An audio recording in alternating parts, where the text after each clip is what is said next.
Assalamualaikum dan salam sejahtera. Apa kabar semua pelajar? Kembali lagi ke channel Bedah Coding Sains Komputer. Baiklah, hari ini kita akan membincangkan lagi buka surat dalam buku teks ya, 122. Kita coba menjelaskan apakah yang dimaksudkan dengan mengenal pasti nilai bagi pembeli ubah. Baiklah, lihat contoh yang ke-55. Oke, ini kita sudah bincangkan di siri sebelum ini, yaitu apabila kita jumpa program seperti ini, jangan lupa walaupun dia pendek, namun tetap juga dengan SOP blokkan dia. Oke, macam ini. Lepas tuh, ini tahu sudah kan?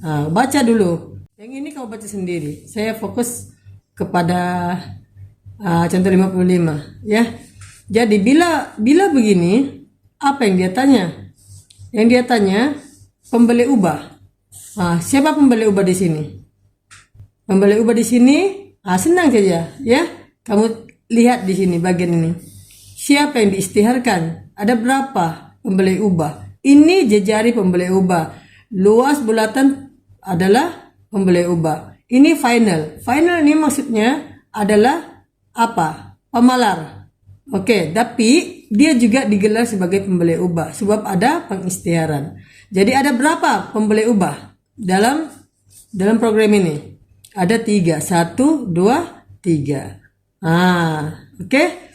Dan ini siapa? Ini formula untuk mengira luas bulatan. Oke. Dan ini adalah output. Ini adalah program yang telah dibetulkan daripada siri-siri sebelum ini ya. Oke, baiklah. Kita lihat pembeli ubah. Pembeli apa ini? Item pembeli ubah. Inputnya siapa? Jejari. Outputnya adalah luas. Oke. Dan nilai input jejari adalah 5. Nih 5 diinputkan ke dalam jejari. Maka 5 lah. Oke. Jadi outputnya luas. Yang ini. Ini output dia. Sebab mesti ada perkataan system out.print. Gitu.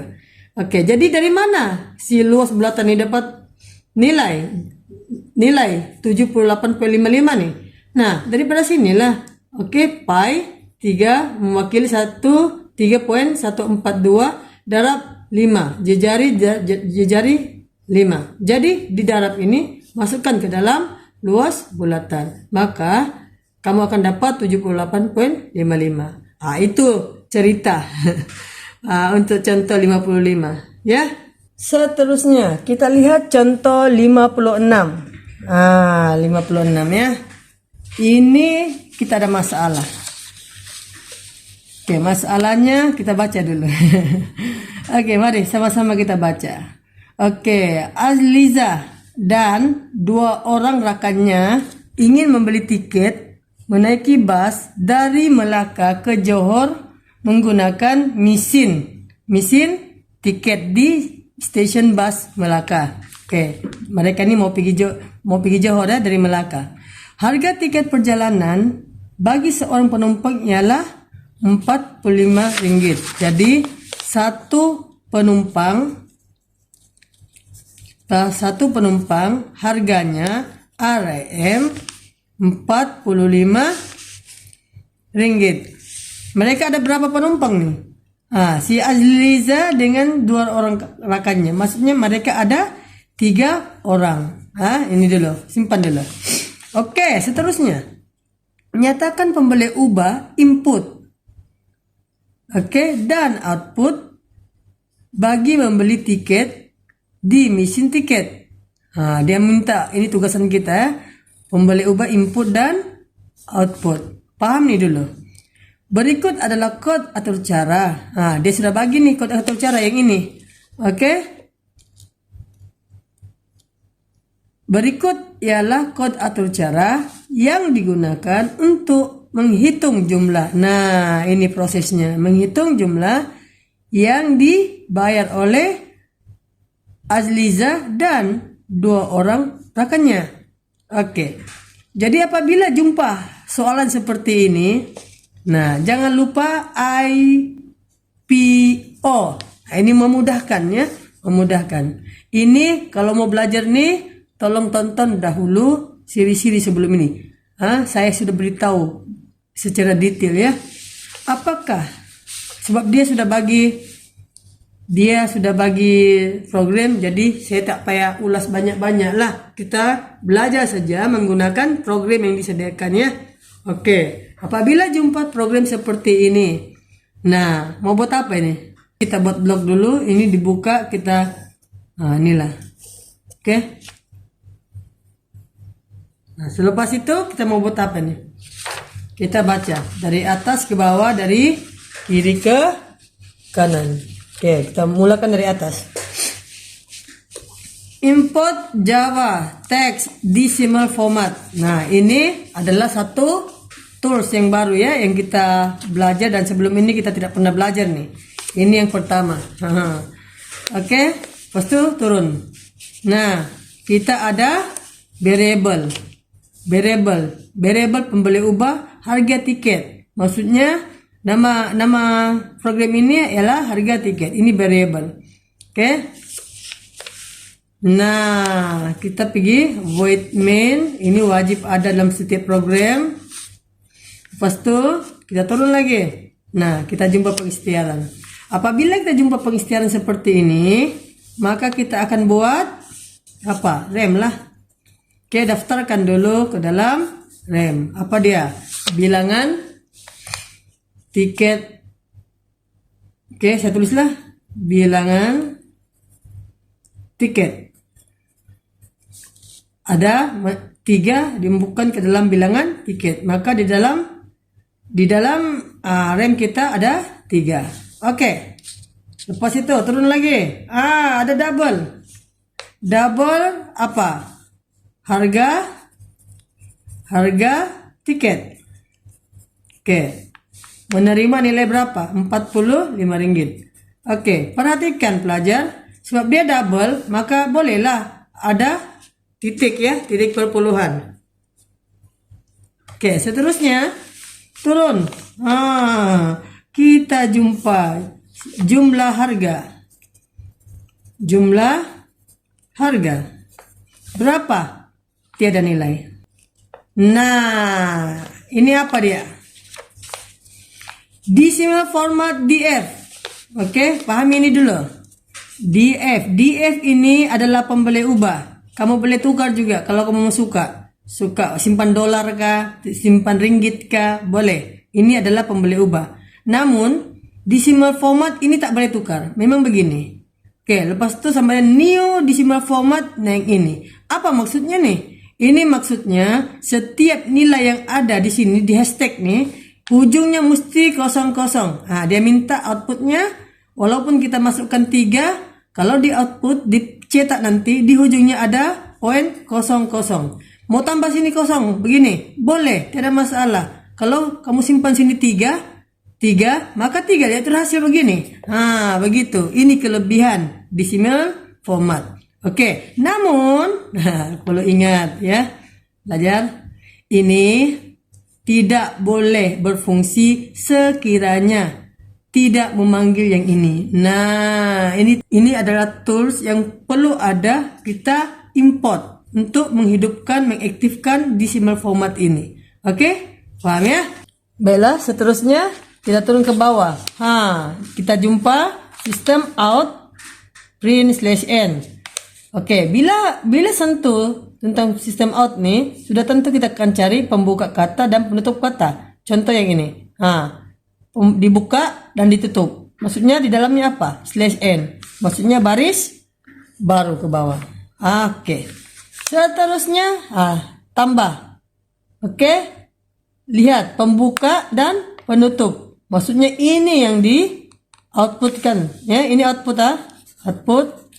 Ini yang di outputkan. Jadi ini baris baru tadi, ini harga. Simpan sini harga tiket untuk. Oke, pas itu dia turun lagi. Nah, pembuka penutup. Seorang penumpang, tulis lagi. Seorang penumpang.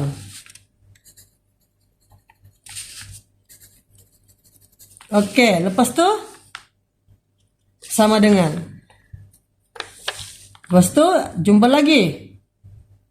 RM, pembuka penutup. Jadi tulis RM. Lepas itu, nah, sampai di sini. Oke, pelajar, perhatikan. Ini DF. DF ini dari mana? Daripada ini. Ya, ini mesti sama. Kalau kamu simpan sini ringgit, maka di sini pun ringgit. Ini sebab ini boleh ditukar. Ini adalah pembalik ubah. Oke, jadi dalam contoh 56 nih DF. Jadi ini pun DF. Oke, lepas tu DF dot format. Ini jangan tukar. Memang begini. Oke, lepas tu harga tiket. Harga tiket dalam ingatan kita berapa? Harga tiket 45. Oke. So, dia double lah 45. Jadi apakah yang ditulis di sini? Sudah tentu 45. Nah.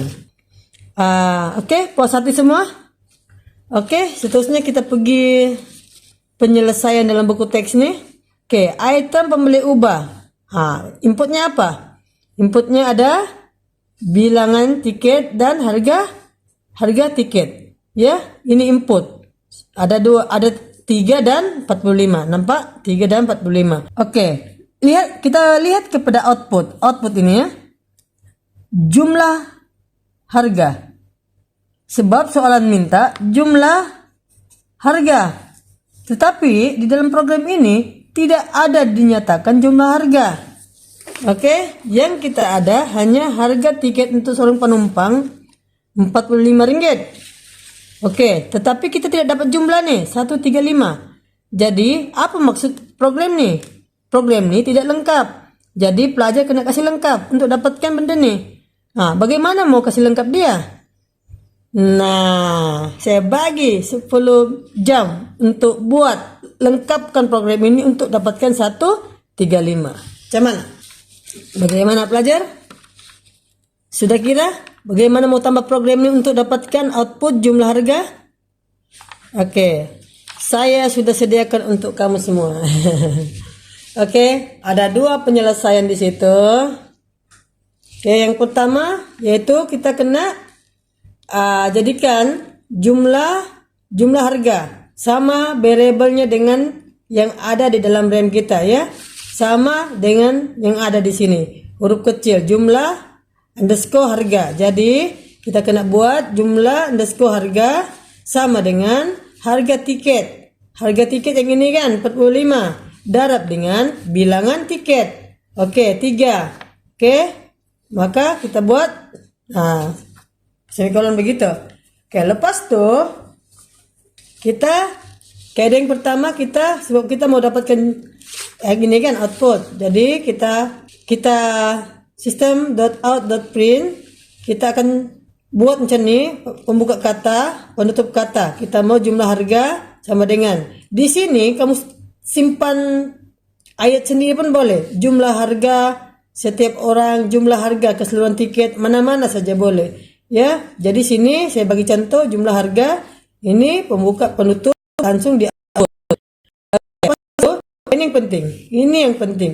Tambah maksudnya merujuk kepada apa yang dalam ingatan. Oke, tadi kita sudah harapkan dia kan. Jadi kita dapat 135 ya. Jadi bila dicetak di sini maka keluarlah 135 yang ini. Oke? Atau ini atau kita menggunakan apa? Kita menggunakan DB ya. Decimal format. Nah, begini. Oke? Jumlah harga begini, tambah DF adalah format. Oke? Dan ini di sini adalah jumlah harga. Boleh paham ya pelajar? Nah, tengok dulu penyelesaian. Boleh disalin. Oke, seterusnya kita lihat pada activity 26. Kenal pasti nilai pembeli ubah dalam bahagian tertentu. Sub atur cara. Oke, pelajar mari kita bincang. Sebab kita disuruh bincang nih. Bincang dengan pasangan Anda. Kenal pasti nilai pembeli ubah data bagi atur cara di bawah. Berikan justifikasi bagi jawaban Anda. Nah, macam mana mau bagi justifikasi sekiranya tidak dibaca dulu? Oke, kita baca dulu. Oke, kita boleh bagi dia punya justifikasi apabila kita paham program nih. Jadi, seperti biasa kita blok dulu kan. Nah, dibuka 2. Nah, ini tidak ada ditutup. Nah, kita tutup lah. Kita tutup sendiri ya buku teks. Oke, lepas itu kita lihat. Kita baca dari atas ke bawah, dari kiri ke kanan. Oke, ini input dia menggunakan decimal format. Oke, maksudnya kamu sudah paham kan? Contoh-contoh sebelum ini kita sudah beritahu. Oke, lepas itu kira jumlah belian. Nah, ini variable. Ada panjang-panjang, tetapi jangan lupa di seri 1 kita sudah beritahu bagaimana penulisan variable yang betul-betul kamu tidak salah, yakin ya. Nah, ini betul, ini betul. Oke, lepas itu ini wajib kamu hafal dan wajib tahu dan boleh tulis. Oke, di sini, nah signal, ini signal bahwa akan berlaku decimal format. Oke, benda nih akan aktif sekiranya kita import dia punya tools di atas. Oke, lepas itu, nah jumpa Milo. Jadi apabila kita jumpa Milo seperti ini siapa? Ini adalah pengisytiharan. Jadi bentuk terus rem. Nah, jangan segan-segan, bentuk rem, tulis begini. Oke, Milo. Oke, turun lagi. Susu cair. Oke, tulis lagi. Susu cair. Oke, lepas itu gula. Tulis gula. Lepas itu turun. Jumlah beli. Semuanya berjenis double ya. Nampak nih, maksudnya semuanya ada titik perpuluhan. Oke.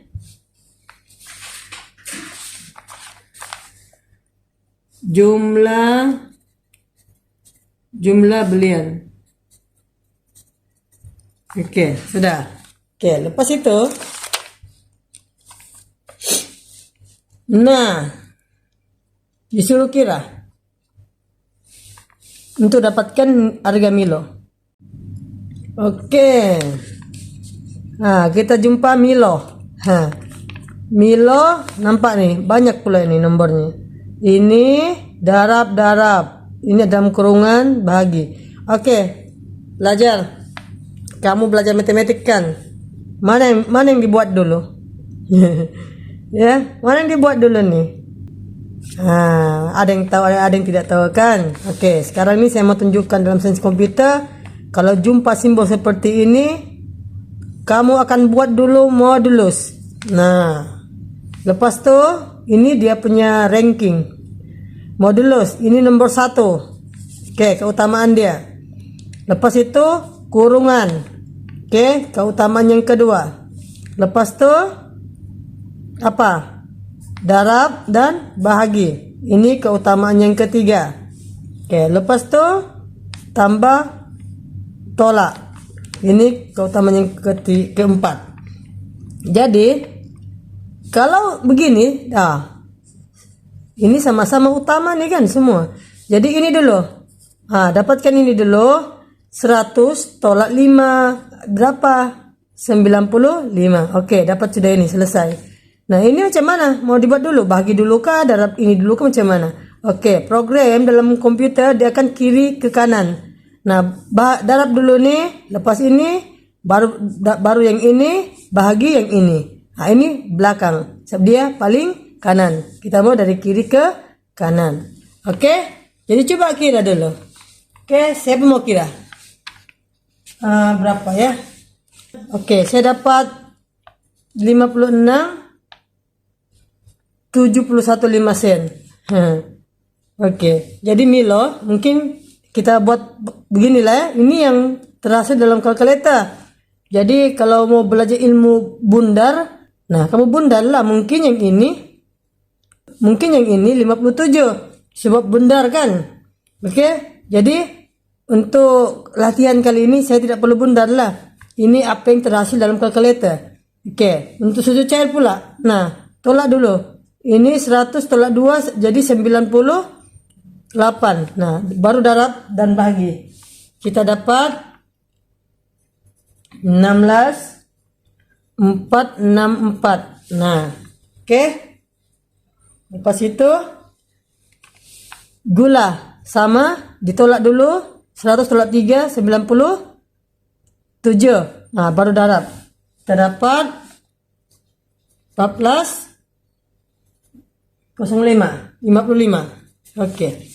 Nah, ini maksudnya semua Milo, susu cair, gula sudah ada isi. Nah, bila di sini dijumlah belian nih, tambahlah semua nih, tambah. Oke? Milo mana?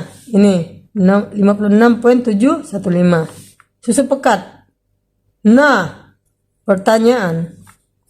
Tepung. Ini benda tiada di sini. Tiada. Yang kita ada susu cair. Yang dimintanya susu pekat. Nah, cuman ini. Oke, maka di sini dalam program ini berlakunya error. Buku teksnya minta kamu bincang. Nah, baiki error. Baiki bagaimana program ini menjadi satu program yang betul. Jadi saya bagi 10 jam lagi untuk baiki. Oke, coba baiki coba baiki untuk menjadikan dia satu program yang sempurna. Oke, macam mana? Ini kita sudah belajar di siri-siri sebelum ini memperbaiki ralat, ya. Nah, bagaimana pelajar? Sudah dapat jawaban? Oke, penyelesaian ya. Saya akan bagi penyelesaian. Oke, ini adalah penyelesaian yang saya buatlah. Oke, yang pertama sekali untuk dapatkan susu pekat dan susu tepung nih dikenali. Kita kena ikhtiarkannya double susu pekat dan double tepung. Oke, maksudnya kita ikhtiarkan, maka di dalam RAM kita sudah ada tempat nih. Oke, lepas tuh kita kena bagi nilai. Oke, berapa susu pekat dan berapa tepung. Nah, kita ikutlah formula seperti ini. Oke, mungkin kamu tidak paham apa maksudnya nih. Ini lihat ya, 3 ringgit. Mungkin ini harga, ini kuantiti, ini diskon dia. Nah, begitu. Untuk saya dapat yang ini ya. Atas pengiraan ini acak-acak saja ya. Ini saya simpan 1. Nah, kalau kamu mau simpan 10 pun boleh. Nah, saya simpan 1. Saya suka yang singkat-singkat. Yang penting kamu paham konsep tuh. Oke, lepas tuh ini hasil pengiraan ini saya dapat susu pekat yang ini 2,91. Nah, yang ini pula susu cair. Hasil harganya 3,5 ringgit. Darab dengan 2 kuantitinya. Ini diskon kali. Diskon 5%. Lebih kurang lah. Itu tafsiran saya sendiri. Saya tidak dalam buku teksnya dia tidak bercakap. Jadi ini tafsiran saya daripada formula, ya. Jadi hasil daripada pengiraan ini saya dapat 6,65. Jadi barulah program ini boleh dijalankan ya. Sebab susu pekat dan susu tepung sudah ada nilai ya. Sudah ada nilai kita buat. Jadi yang ini, yang formula ini, oke, kamu masukkan dalam sini. Oke, susu cair dan gula. Dia tidak mau tambah. Boleh juga kalau mau semua nih, tambah sajalah. Tambah, ini hilangkan nih. Tambah, masukkan susu cair. Tambah lagi gula. Kalau mau tambah lah. Oke, tapi dalam program ini saya tidak mau tambah. Saya mau campurkan semua. Milo berapa? 65,715. Susu pekat saya sudah dapat yaitu 2,91. Dan tepung ialah 6,65. Oke, coba tambah jadi berapa? Oke, kita lihat pelajar. Hasil tambah Milo berapa? 56,75. Susu pekat 2,91 dan tepung 6,65. Bila ditambah saya dapat jawaban seperti ini. 66,275. Cukup sampai di sini. Diharap pelajar boleh ulang kaji balik program ini. Yang penting bagi saya adalah semua pelajar dapat memahami konsep membaca coding, boleh mengenal ralat, dan boleh memperbaiki ralat. Itu yang sangat penting ya. Kalau semua berpuas hati, kongsikan video ini kepada rekan-rekan yang lain.